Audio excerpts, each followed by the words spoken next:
यो रुखमा यति धेरै कसरी फल लाग्यो होला, म कारण देखाउँदैछु तपाईहरुलाई।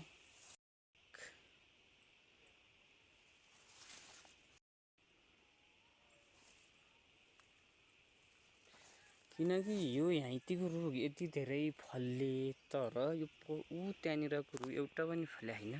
यो दुईमा म कारण छुटाउन गइरहेको छु।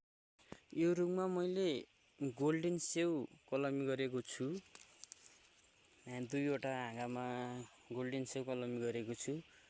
त्यही कारणले गर्दा यो रुख चाहिँ फलेको हो। यिनीकी भाले स्याउ पनि भन्छ।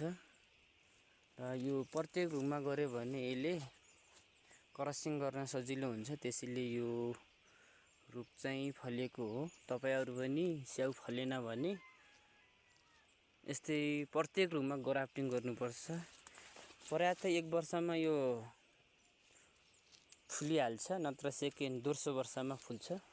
तपाईहरुको स्याउ फुलेन, स्याउ लागेन, स्याउको रुखमा स्याउै फलेन भने चिन्ता नमान्नुहोस्। प्रत्येक रुखमा गोल्डन स्याउ कलमी गर्नुहोस्, मजाले लाग्छ।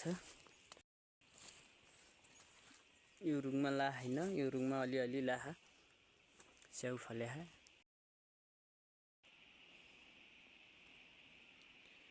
स्याउको ताजा अवस्था।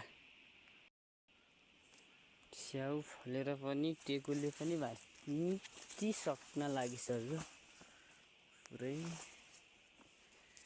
यस्तो गरी फलेको छ अहिले स्याउको स्याउ।